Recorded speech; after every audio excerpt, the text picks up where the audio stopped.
Hello and welcome to another episode of the DGAR Podcast.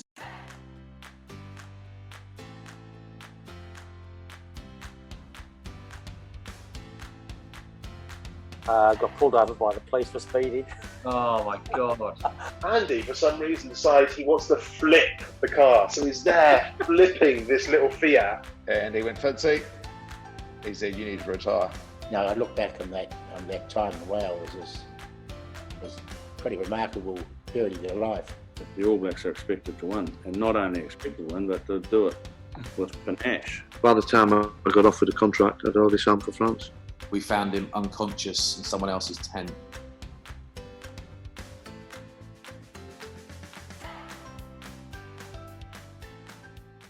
Right, well, firstly, Wyn, it's nice that you've accepted my offer to come back on the show. At least I've done something right the first time around with the podcast, and I haven't put you off podcasting.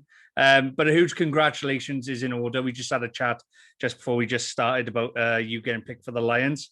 Has it sunk in yet? Yes, I know, to be honest with you. Obviously, it's been a week now and it's sunk in, and it's just a massive honour, as I said to you earlier. But at the same time, I don't think it's probably sunk in until you get on that plane and get going and meet up with the boys. Still a month or so till then. Still a lot of rugby to be played as well. So I don't get too far ahead of myself, but not looking forward to it and the opportunity as well. Yeah, well, it's funny really because I had to look back at our last show earlier today in preparation for the podcast, and I didn't even mention the Lions to you, and I felt quite guilty not doing that. But at that time, you had a few injuries at that time, didn't you? I don't think you only played, I think, what was it, 2 games last Six Nations in 2020.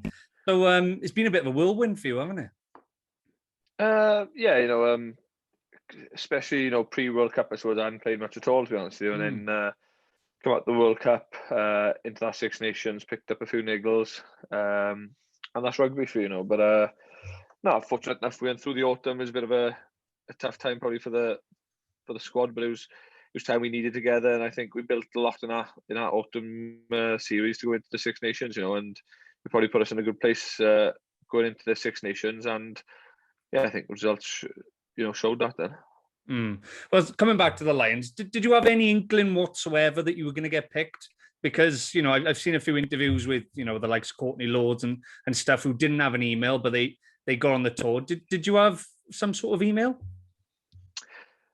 Personally, I had an email fortnight, whatever, before, but, like you say, there could have been 500 emails there. That was just, asking for availability and whatever, so I assume they sent a lot of emails out, and we didn't have an inkling till the actual announcement live on the video, nothing at all, which is quite nerve-wracking to watch the video, I'll be honest with you, and the live stream seemed to have gone on for hours, but it'd only been like a minute. But it's a nervous time for you as a player, because obviously it's something you always want to do, and you won't get a chance for another 4 years now, and it's just one of them things. It's a massive honour and a privilege to have been picked now. And you found out in the car, was it? Yeah, it was the car. We were training at the time, so I ran off the pitch straight after training. I didn't even shower. I just jumped straight in the car, and I wanted to watch on my own. And ideally, I would have liked to go home, but I didn't have time, so I had to go for a drive through Starbucks and watch it in the car on my own. With a Starbucks. That was what I felt was right for me. But did you have the 6th of May imprinted on your mind, like weeks prior or months prior? Because you had such a great Six Nations that date must have been imprinted on your mind. No, to be honest, I wasn't too sure when they'd named the squad. Didn't really want to get ahead of myself either. Do you know what I mean? Six Nations, it personally went quite well for myself and the team, But then, there's a lot of luck involved in both aspects of that. And you never know what sort of team Warren wanted to pick for the Lions either. So, I didn't think too much about it, to be honest with you. I was nervous the day of the announcement, because you knew what could be coming your way and the privilege that comes with it. But No, up till that date, I didn't think too much about it. I just kept my mind on playing week in, week out if I could, and just keep playing and keep performing, and it's out your hands then. And it's amazing how, maybe 2 years ago, the likes of Sam Underhill, Jonathan Davis, they would have been shoo-ins into the Lions squad, in many people's Lions squads, and all of a sudden some people gain form, and these sort of things can happen where they don't get picked. What were the feelings like for you? Because we talked earlier about the injuries that you had last year. Some players would have felt relief at getting in the squad because they would have been built up so much. But it's only been since the Six Nations that people have actually been going, Wyn Jones is going to be my test starting loose head. What were the feelings like for you when you found out? Yeah, like I go back to, obviously, it's a relief and an honour. A lot of it as well, I think, for me personally, it was people come up to you, you must be in. I mean, not, I'm not must be in at all. And it's just probably the really relief of it to get, that's what I said at home here, is whether I may know or not. It's just, it'd be nice to get the announcement over and done with by now, and just know exactly what the summer ahead looks like, and we can plan, you can plan for your summer ahead, and be it, playing international rugby, playing for the Lions, or if it was a summer off, so so that's why for me now it's very exciting, and I can't wait to get involved. And it must have been hard for you to sort of shy away from the build up to the announcement, because obviously everybody's had this say, everybody's named their squads, their predicted squads, and their predicted test lineups. Was that hard to ignore? Yes, I know, to be honest. I don't tend to look much on social media and papers, etc. So for me personally, I didn't really look into that very much. Like I said earlier, I knew in the Six Nations I'd done as much as I could possibly do. And that was it. And if it's to be, it's to be, and if not, it's not to be. And that's how it goes. Have you had any advice from players that were picked? Because obviously I saw the pictures of you with some of the Scarlets boys holding your jersey. Have you had any sort of advice from the likes of Liam Williams, Falethouse, and who are going on like their second and third tours? Yeah, obviously, the likes of Liam Williams and Ken. Obviously, they're two to go-tos now. You've been there before, done it. Like Liam Penny came up to me after the announcement. I was gutted for him myself, but he came up to me and said, "Oh, just enjoy it, mate. Make the most of it. It's a class experience, this and that." And you just come up to me and made me realise, you gotta take it in whilst you can, because you're not always going to be a rugby player. You'll soon be retired after, and and the likes of someone like Lee with all that experience, to come up to me and say that meant a lot to me. When we last spoke, I think I saw you said something in a press conference the other day about your wedding. Is it safe? Is it still safe? Because the last time we spoke, it was the pandemic that put it to the side. Is it going to be safe this year now? Yeah, we've chosen the 4th of September this year now, so hopefully it'll be plenty of time for us to fly back from South Africa, and hopefully it'll be a month before the wedding then. So now fingers crossed, now all the restrictions and stuff hopefully would have been lifted by then, and we can actually second time around hopefully now get married. Yeah. Going back to the Lions, do you have any memories of the Lions growing up? Yeah, obviously always watched it, and the probably the latest memory for me was 4 years ago, and I was going on my first Welsh tour to Tonga and Samoa, and the Lions were in New Zealand, and the hype and stuff around it then. Yeah, I just remember it being such a big thing for the Lions myself is quite surreal, if I'm honest with you. And I often think back to 4 years ago where I hadn't even had a test cap, so it's been a whirlwind 4 years for me, but I just keep enjoying it all the way. It's amazing how everything moves so quickly in sport. Because I remember, I think Sam Warburton in 2009 was making his first test appearance for Wales against USA, and then 4 years later he's captaining the Lions. So it's amazing how everything goes so quickly, isn't it? But did you watch any of the documentaries? Because obviously there's the famous Living with the Lions from 1997, which will will resonate with a lot of British fans going into this tour, especially. Yeah, I think I've watched some of the earlier ones, but to be honest, since probably being a professional rugby player, to be honest, I haven't watched the latest one. Because I can't tell you why. To be honest with you, it's just it's probably because you probably experienced a lot of the similar things in camp and stuff, and it's one of the things I haven't got around to watch now. Yeah, but I think Sam Obden said that when he had his kit, he had his first kit with the Lions, he felt like a bit like a kid because he had his name on it, and he always grown up wanting to be a Lion. Have you had your kit? Yeah. No, I haven't had nothing yet. No, but yeah. I mean, it's always whatever level you play at. It's nice to get kit, isn't it? Yeah, it'll definitely be surreal to see your name on the Lions kit and all embroidered out for yourself, and that's probably a moment you'll have to pinch yourself and think, it's a big moment in your life. It's the biggest honour you can get, and it's something I'm really looking forward to. What was your phone like the day the announcement was made? Because I think the last time we talked, I asked you, what your family were like when you made your Wales debut and you were picked for the squad. And I think you said you waited for your parents to find out on the internet themselves. So was that different this time around? Well, no, we all found out at the same time this time, so it's a bit of a weird one. But as soon as the announcement was done, my phone didn't stop. To be honest, it just kept whistling through messages all the time. But everyone's been so supportive. We even had like cards to the house. My first ever rugby coach, he gave me a card. Someone who I probably haven't spoken to for a few years now.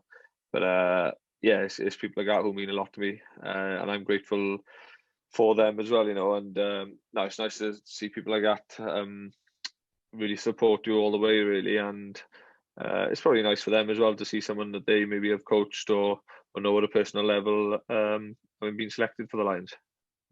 And on the last tour, I think if you watch the DVD for the last tour or talk to any of the boys, I think they had to learn each other's anthems on the tour. Are you looking forward to that side of things? Yeah, I think rugby's all about meeting people, and I'm really, looking forward to meeting the boys from the other nations, and fun little activities like that which are part of the Lions, part of the tradition, I suppose, and and I'm excited to get stuck into it.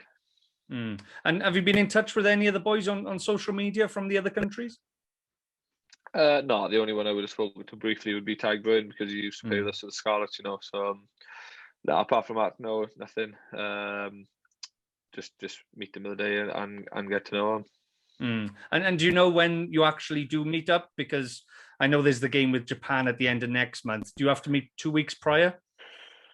Yeah, I think we meet up like 2 weeks prior. It's not the usual build up you normally get, but due to COVID, obviously, it's a bit different. But yeah, I'm sure, that's the thing with rugby. As soon as you join any team, you've instantly got 15, 23 or 32 mates or whatever, and plus the whole team behind as well.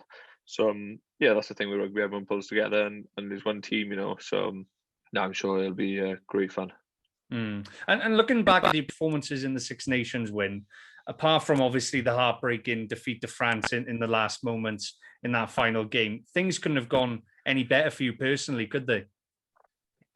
Yeah, like I alluded to earlier, sometimes there's a lot of luck, if the ball happens to come your way, decisions go your way, and just have plenty of game time as well, as a player, that's all you want, really. And I was fortunate enough to stay injury-free throughout the campaign, play plenty of minutes, and and plenty of minutes on the field, and that's the biggest thing you want as a player.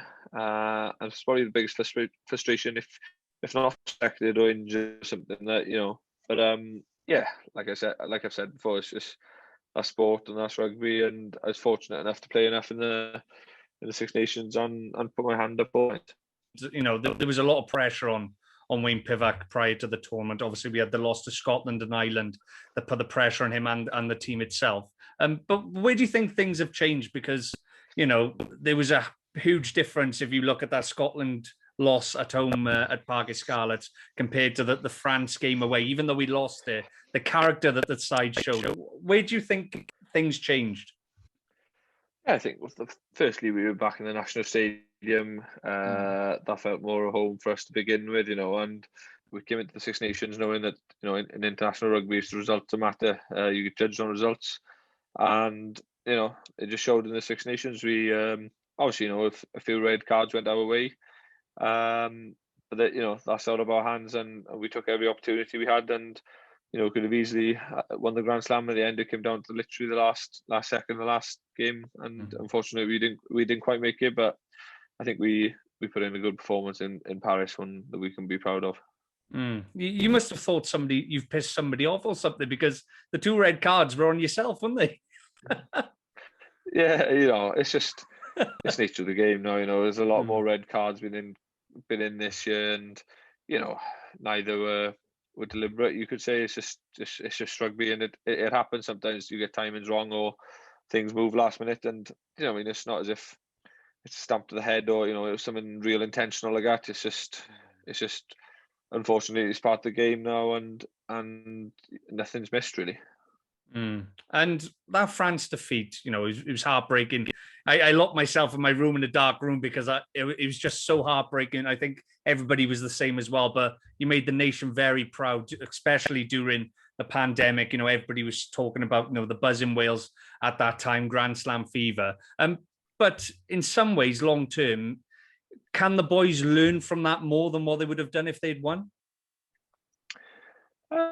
Yeah, sometimes it's like rugby comes down to fine margins, and that game really, we felt as if we should have had a penalty try once in a driving maul, and on another day it would have been a penalty try, and we would have won the game, Yeah. But there's no one to blame. It's just one of them things. And yeah, as I said, on a different day we could have won that game comfortably as well. If that try had been allowed, we'd been eight points ahead in the last minute of the game, and we'd be Grand Slam champions. But that's just ifs and buts. It didn't go that way, and we didn't win the game. So yeah, we'll learn for next time, and we look forward to next year already. Yeah, and obviously you and the Scarlets boys would know Wyn Pivac better than most. Obviously he's well high regarded at the Scarlets, and now obviously with Wales he had a bit of a tough start, but now things are looking brighter. Do you see any sort of change in the way he handled the side from that defeat to Scotland onwards? Because it seemed like everything seemed a bit more positive after that Scotland defeat. It was like that was the last defeat. Now we'll play some of the youngsters like Shane Lewis-Hughes, James Botham, Ewan Lloyd, Callum Sheedy had a chance. Do you think blooding these youngsters have really helped us? Yeah, definitely. Myself, when we went to Tonga Samoa, we had a young team, and we blooded a lot of youngsters there. And really, fast forward 4 years, and there's a lot of the boys who played their first cap there who are playing now as well. So yeah, definitely. As a player, you only want an opportunity, and I think a lot of boys had the opportunity in the autumn, and it was good for them. And everyone learned from that. And yeah, for the whole squad, I think that was really good. Obviously, a week later, we eventually became champions after Scotland beat France. Did you watch that game with the squad, or was it because of COVID you couldn't watch it together? Because of COVID, we couldn't. No, so we all just watched it at home individually. I've never been so nervous watching a different team play, So it's horrible and it's out of your hands. But to be fair to the Scottish boys, they put in a real big performance away in Paris, and to come away with a win is something very special. And no, in all fairness, I thought they played really well, and it's probably the role reversal of our game with France, where Scotland take in the last minute. But no, that was a massive win for them and for us as well. So we can only thank them for that. Need to get Van der Merwe a few pints out in South Africa, I think. Yeah. From the outside looking in, it seems. Obviously, Byron Hayward left his role, and Gethin Jenkins came in and took up the defensive coach's role. What was it been like working with Gethin? Because has he had an influence on you as well? Has he been giving you any tips, loose head to loose head? Yeah, definitely. Gethin would have been someone I'd have looked up to as a young boy and player coming through the ranks. As arguably one of the best loose heads in the world, and yeah, to have someone like that coach, can only be an advantage to him. Do you mean? He obviously understands his defence very well, but obviously for us props as well, he can give us he always gives us good tips across the board really. And it's, you look up to someone who's been there, done it, ticked all the boxes, to be fair to him. And he's a massive help to us. Props.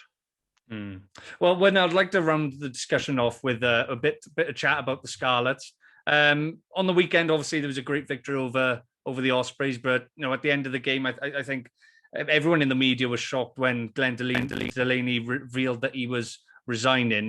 Did you see that come in, or had he told the players weeks prior?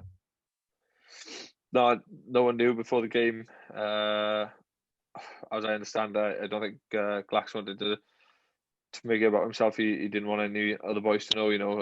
He's a top bloke, and all the players loved him. He's definitely out the players' hands. Otherwise, he'd still be with us, But so and that's all I can comment on it now. To be honest with you, he's a top bloke, top coach, and I'm sure he'll go on to big things as well. And obviously, you've got a game up against the Blues on the weekend. I'm not sure if you're in the starting lineup or on the bench. When you're going into these final games with the Scarlets, is it hard not to have the Lions at the back of your mind? Because, there could be injuries potentially for some of the Lions, and hopefully nothing happens to you. But is it hard to get that out of the back of your mind? Yes, I know. Probably pre-game, you can't but think about that a little bit. But you need to keep playing as well. You don't want to be going to the Lions cold as such. So it's the nature of a rugby player. Really, you've got to keep playing. And if you're unfortunate to catch a knock, you do. But it's one of them things where you got to keep playing, I think. And recently, I think in January, you signed a new contract with the club. And saying that, is it your aim to stay at the Scarlets now for the rest of your career, or is there potential for you to maybe look further ahead and maybe go to France, England, or even the States later on in your career? I think as I get older, I'd probably be more open to the suggestion of going elsewhere. At the time, it was pre-Six Nations. I felt as if I hadn't played enough for Wales. I wanted to play more, and the Lions were on the corner as well. It was a few different things on my mind. Scarlets was the best place for me at this current time, and it's definitely been the right decision for myself. But there might come a day where I want to try something new and I want to experience somewhere else. I've been to the Scarlets my whole career, so sometimes it's good to go elsewhere and experience maybe different cultures or just a different team. But at the moment it's a good place to be, and I'm happy I stayed. Well, all the best for Saturday against the Blues, and it goes out saying it's been an absolute pleasure talking to you, and all the best for the summer with the Lions. Hopefully you can bring the series back home, and maybe we'll get another Welsh man of the series this time forward. We'll see about that. But well, thanks a lot, Wyn. All the best again, and good luck, mate. Lovely. Thank you very much, mate. Cheers, mate. Cheers, Wyn. Thank you very much. Cheers, mate.